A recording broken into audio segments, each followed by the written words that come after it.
So this was kind of a pattern for how they should live. And we see also that in the passage in Genesis, it does tell them they've got to repopulate the earth, they've got to reproduce. And we know that historically, they moved up from the mountains of Ararat, which were somewhere up here in what is now Turkey, the eastern part of Turkey. And that the first humans after the flood came down into this area, which is between the two rivers, the Tigris and the Euphrates, known as Mesopotamia, the area between the two rivers, which was a very fertile area, and they settled around here. You've got Babel, Tower of Babel here, Babylon, you've got Nineveh up here, and you've got Ur of the Chaldees down here, where Abraham came from. This was the cradle of civilization. This was where people began to practice agriculture, building, writing, literature. All these things came really out of this area in the beginning. And we read also that in the scriptures, a certain man called Nimrod arose out of this part. Heard of Nimrod, the mighty hunter. And Nimrod became a kind of a leader, a power broker. He was the son of Ham, son of Cush, who was the son of Ham, and he became a leader of the people. Read in Genesis chapter 10. Cush begot Nimrod. He began to be a mighty one in the earth. He was a mighty hunter before the Lord. Therefore it said, like Nimrod, the mighty hunter before the Lord. And the beginning of his kingdom was Babel, Erech, Akkad, Calneh in the land of Shinar. So this is the land of Shinar, and he was the leader of these nations, and particularly he mentions here Babel. And it says here that he was a mighty one on the earth, a mighty hunter before the Lord. So this was a very powerful man. And it was appear from this that he actually took over the government. He took over the ruler. He was the ruler. He was the guy who was in control. He was a mighty one. Word Hebrew is Gibor, which means a strong man, a ruler. Also described as a mighty hunter. Gibor Tza'id in Hebrew. So he was hunting game. And it would appear from this that the people of the time were threatened by wild animals, becoming a danger to humans. And he fought and killed them. Became a protector of the people in danger. And his name, Nimrod, is actually taken from a Hebrew word, marad, which is the root of it.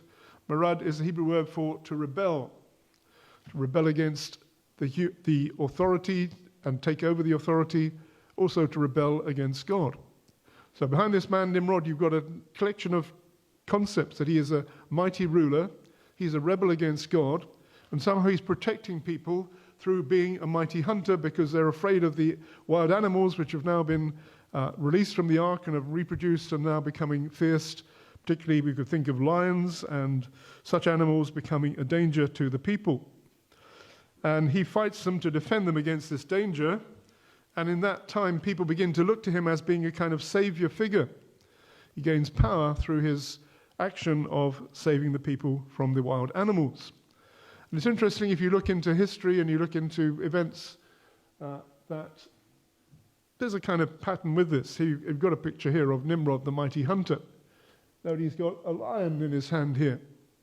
So this is a statue taken from the ancient world of Nimrod, a mighty hunter.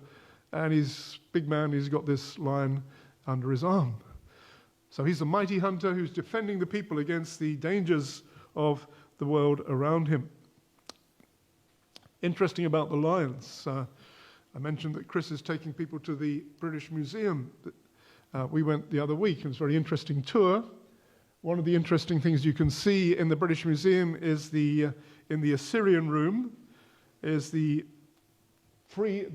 is a huge wall of carvings called the Royal Hunt of the Lions. And if you look carefully, you probably can't see it very well, but that's a lion with an arrow in it. You've got lions here, you've got lions falling over here, and it's a picture of the lion hunt. And behind it is the king who is fighting the lion and is triumphing over the lion. And it's a kind of propaganda piece, because if you see the king fighting the lion, the wild animals which are a danger to you, then you're going to look to the king as your protector. He's going to be the one you're looking to look after you. So it's this pattern of the lion and people protecting from the lion. Interesting, of course, in the Bible, you also have certain heroes who are protectors of Israel who fight with lions. You notice that? You've got Samson. Samson went down to Timnah with his father and mother and came to the vineyards of Timnah. Now, to his surprise, a young lion came roaring at him, and the Spirit of the Lord came mightily upon him, and he tore the lion apart as one would have torn apart a young goat, though he had nothing in his hand. And you got David as well. David, when he goes out to fight Goliath, he says to Saul, "Your servant used to keep his father's sheep, and when a lion or a bear came and took the lamb out of the flock, I went after it and struck it and delivered the lion from its mouth.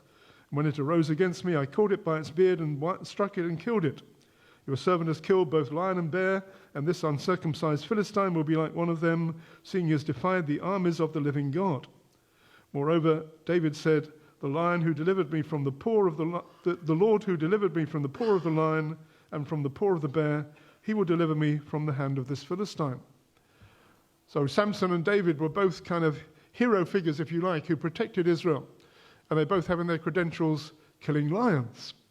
And I find this quite interesting because it goes back to this concept of the mighty hunter. Now, David was certainly the hunter who is fighting on the Lord's side.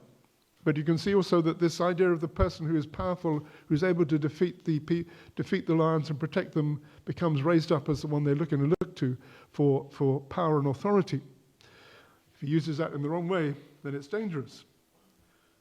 You also do have passages in the Bible which speak about wild animals attacking humans, putting them in peril, and that also this can be a sign of God's judgment. It's interesting, if you look in the passage in Genesis 9, which we started with, God actually says he's going to protect the people from the wild animals. Now, if the wild animals are protecting them, it may be that God is actually taking away his protection and they need someone to come and protect them.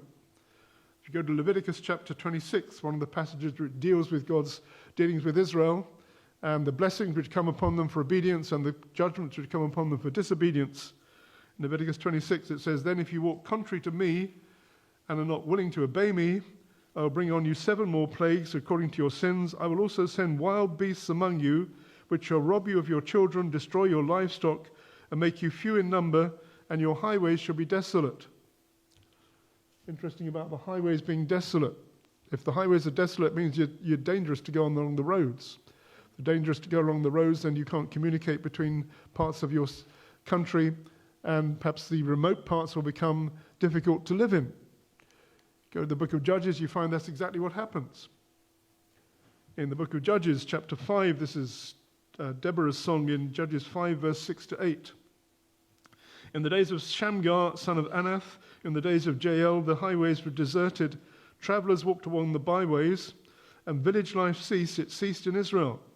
Until I, Deborah, arose a mother in Israel. They chose new gods, then there was war in the gates." So something happened in Israel that they weren't able to go along the roads, and the villages became remote, and it seems that there was an attack because of wild animals, perhaps of dangers as well. And it says here, they chose new gods, then there was war in the gates. So this is a sign of a people under judgment, if they being attacked by these wild animals. So wild animals are a danger to humans, obviously. And you have in the Bible also the image of the beast in Daniel chapter 7, and particularly in Revelation chapter 13. And the idea that behind the beast there is the devil who is going about like a roaring lion, seeking whom he may devour, according to one of the letters in Peter. So, coming back to Nimrod as a mighty hunter before the Lord, to my mind becomes actually a symbol of the Antichrist. The Antichrist comes at the end of days to protect people from danger. They're afraid of the wild animals, afraid of the dangers around them, and they look to one who is going to protect them, and he actually turns out to be the beast who would bring judgment, difficulty upon them. And in the end times, it is seen as a system referred to as the beast of Revelation chapter 13. In my article in the latest Light for Last Days, I mentioned that one of the things that would happen in the last days is you'd have a time of trouble, and people will feel threatened by the situation around them. They look to the strong man. The mighty hunter is going to come and defend them from these troubles, bring them safety. Whether it's war, economic collapse, dangers of AI and plague and all these things which are prophesied for the last days, people will be insecure, they'll look for someone to come and save them. I mentioned in this article a man called Peter Thiel, who is a rich, mega-rich billionaire, owner of a data analytics company called Palantir Technologies, who just conducted a series of lectures on the Antichrist to selected leaders in Silicon Valley in California. He sees the Antichrist as a figure who will not be openly evil, but will rise to power by exploiting people's fears about the state of the world in order to impose global control. Okay, so Nimrod came to impose his rule over people who are fearful because of the wild animals. Peter Thiel goes on to say the Antichrist will offer peace and safety in face of potential catastrophe caused by war, climate change, economic collapse, or technology gone rogue. He will achieve global dominance through data integration and surveillance rather than traditional conquest. He will create AI systems that govern better than current failing political systems and establish a global surveillance state that knows every human thought and action. In essence, this will build a global police state in which basic human rights come with a price tag, absolute loyalty to the system. No obedience, no food. A united system against the Lord and against his Messiah, as prophesied in the book of Revelation. Time of the beast. Now, I would say that there are things in these early stories in Genesis, the rise of Nimrod, and in the account of, which we've just read, of the Tower of Babel, which speak about something along these lines happening. Symbol of the Babylon world system, which will come against the Lord in the last days.